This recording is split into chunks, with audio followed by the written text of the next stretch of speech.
You ask yourself, am I dreaming? Nope. You're awake and you can't move. As a matter of fact, you can't speak, but you can see. And what is it you're seeing? Could it be a tall shadow figure or a little elf-like figure standing in your room? Either way, they both give a sense of malevolence and it scares you. So you try to scream, but nothing comes out. And now you've done it. Your terror has caught its attention. Curious, it starts to crawl over to you. You can't see it now, but you know it's on the floor, slithering its way up the bed and onto your chest. To you, it looks small, but the weight of it is incredible. You can't make out its face, but you can easily see its evil grin as it pushes down on your chest, deeper and deeper, making it impossible to breathe. You think you're going to die as you squeeze your eyes shut. Then in the morning, you wake up as if nothing has happened. Hello there, welcome. Thank you for joining me in another night filled with tales of terror. Tonight's video is all about sleep paralysis. And I know that we have talked about sleep paralysis in the past, but it's just a gnarly subject for me. But before we get started, I do want to introduce myself. Hello, my name is Roberta Griffin, and I want to say thank you for checking out my channel, Scary Girl Griffin. And I also want to let you know that everything that you hear on my channel is either factual, fictional, or sometimes somewhere in between. But I'll always let you know just what it is that you heard at the end of each video. So it's about time we get started, but before we do, I just want to ask you to get comfortable, click the like and subscribe buttons, turn down the lights, and let's begin.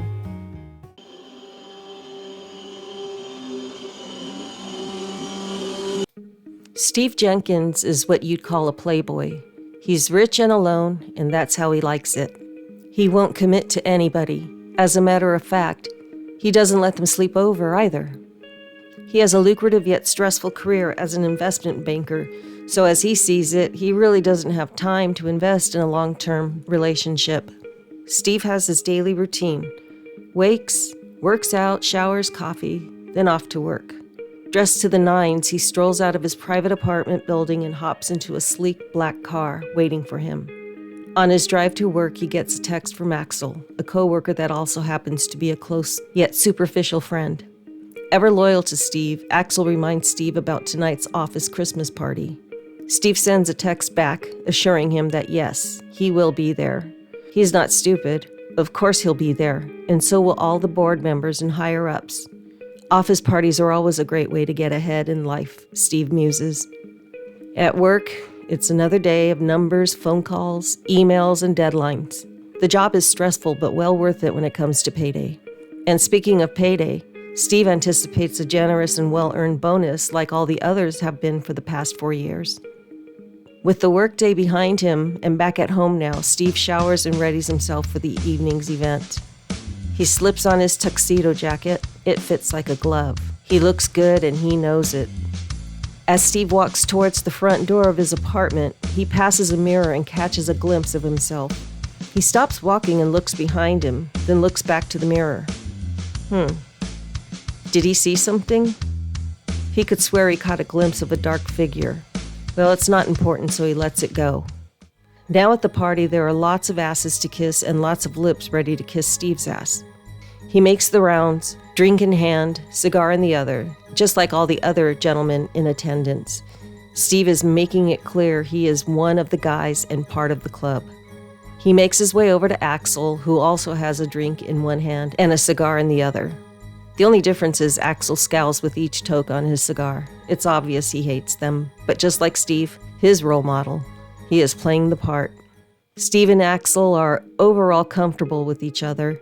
Axel will usually let go of his facade when only with Steve, but Steve keeps a tight grip on his too hot to handle, too cold to hold facade. In Steve's mind, it's good practice. Figure out what you want to be and do it. Relationships and ethics aside, be that person no matter the cost. As Steve makes casual conversation with the other partygoers, he starts to realize it's the same old people all the time. He tells himself, this is why I can't commit. I have a hard time faking friendship and adoration with these people, and they give me money.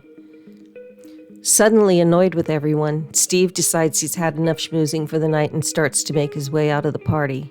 But then he sees her. She walks into the party wearing a long, flowy emerald green dress. Her hair is long, black, and wavy. Her pale skin enhances her deep black eyes. She's caught Steve's attention, and she's not even his type. He's always had a taste for the perfect body, perfect hair and makeup, perfect everything. Trophy-like women. Yes, Steve is a chauvinist, but this woman, she is nothing like the others but enchanting. Yes, that's it, she's enchanting. She strolls into the room, taking a glass of champagne, nodding knowingly at some of the board members. She stops to talk with a few, exchanging light hugs and hellos. Steve can't take his eyes off her. As she makes her way through the room, she notices Steve watching her, so she turns and faces him.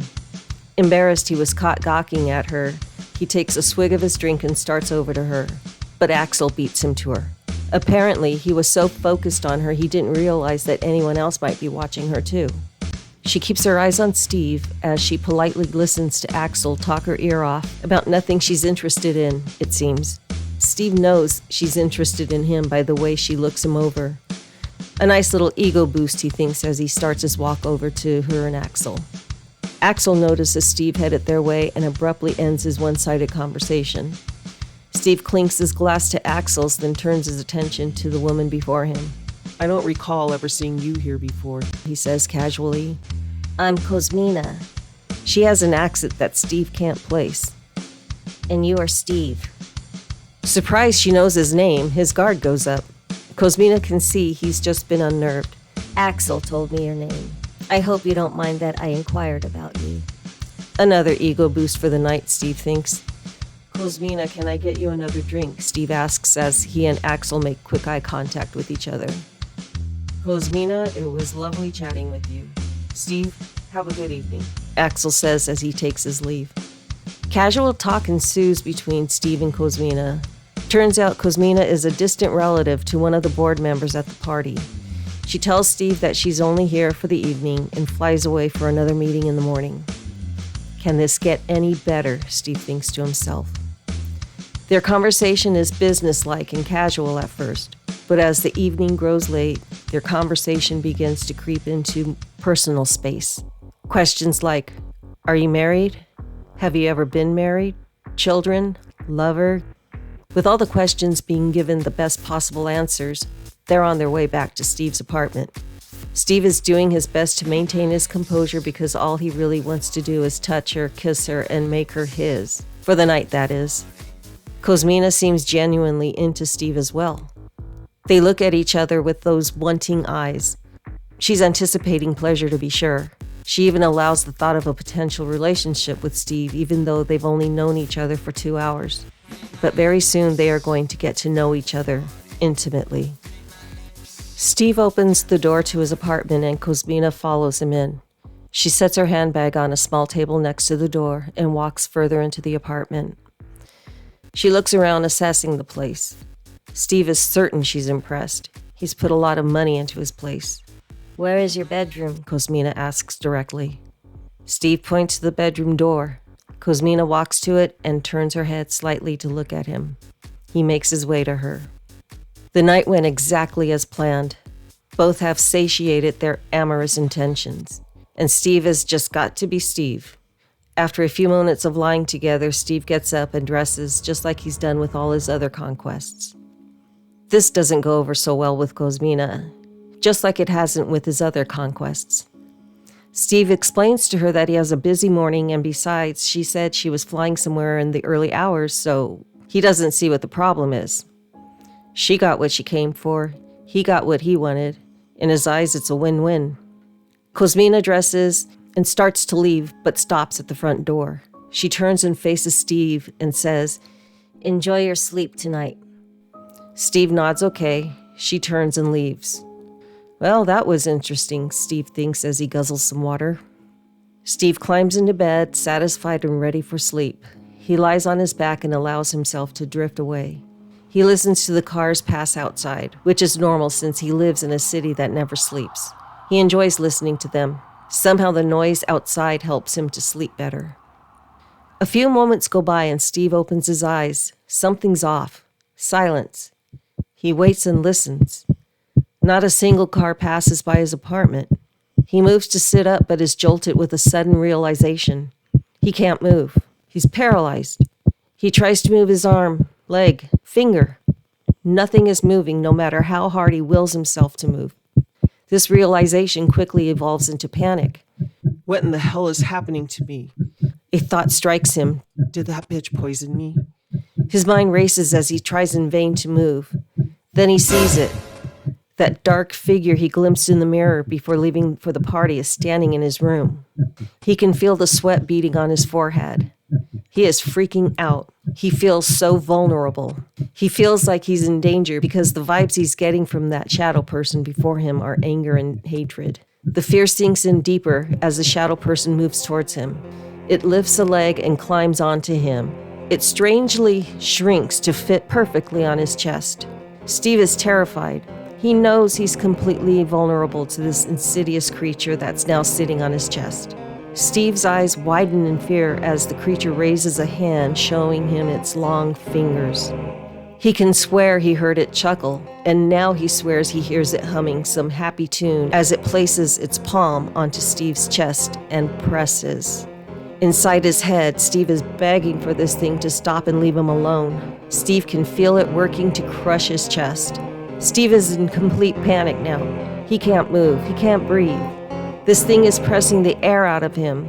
It's going to kill him, and there's nothing he can do about it. Unable to breathe, he feels himself spiraling. He's getting dizzy. He knows he's going to pass out, but he can't. If I close my eyes, it's the end of me. He's fighting to stay awake, but he can feel that it's a losing battle. Everything goes dark until the blare of car horns and passing cars wakes him from a deep sleep. He sits up and remembers everything that happened only moments ago. Is it her fault this happened? Did she cast some sort of weird spell on him? Did she compel a demon to visit him in his sleep? What happens if he goes back to sleep? Should he chance it? What did you think about tonight's story? Were you able to figure out that this story was actually just a work of fiction? Yes, Steve is a character that I created while writing my story for tonight's video. But regardless of these stories being true or not, I really hope that you just had a good time tonight listening to this horrific story of sleep paralysis. So now it's getting time to say goodnight. But before we go, I just want to remind you to check out my other videos for more scary entertainment, and to also click the like and subscribe buttons, leave me a message or a comment down below, and prepare for more tales of terror delivered to you weekly at 3 a.m.